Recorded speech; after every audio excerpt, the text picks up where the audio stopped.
ছিল। তখনই সে ডিডির মাথার জায়গায় একটি বৃদ্ধ লোকের ডেমনিক মাথা দেখতে পায়, যেটা অ্যালবার্টে ছিল। এই ব্যাপারটি শুরুতে হেঁটে দেখেছিল। এটা দেখে লোকটা খুবই ভয় পেয়ে যায় এবং তার আশেপাশে একটি ডেমনিক ফোর্স অনুভব করতে থাকে, যেটা আর কেউ না, ডিডির রূপে অ্যালবার্ট এসেছিল এবং সে তার ডেমনিক রূপে এসে লোকটিকে মেরে ফেলে। অন্যদিকে কোসেম গভীর রাতে ডিডির বেড চেক করতে ঘরে যায় এবং দেখে ডিডি তার বিছানায় নেই, কিন্তু চোখের পলকেই ডিডি বিছানায় চলে আসে একদমই হঠাৎ করে। ডিডির পায়ে রক্তের দাগ দেখে কোসেম বুঝতে পারে ডিডি কাউকে হত্যা করেছে, কিন্তু এখনো সে এইটা মানতে নারাজ যে তার ছেলে অনেক কিছু দ্বারা পজেসড। পরের দিন সকালে কিছু বাচ্চারা ডিডিকে ডেমন চাইল্ড বলে খেপাচ্ছিল এবং তার কাপড় ছিঁড়তে নেয়, কিন্তু তখনই রিনি নামের একটি মেয়ে লাঠি দিয়ে ভয় দেখিয়ে তাদের সেখান থেকে তাড়িয়ে দেয়।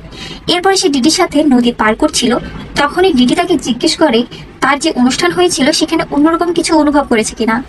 সেখানে রিনি উত্তর দেয় তার বন্ধু আহমেদেরও এখনো খতনা হয়নি। এর মধ্যেই আহমেদ সেখানে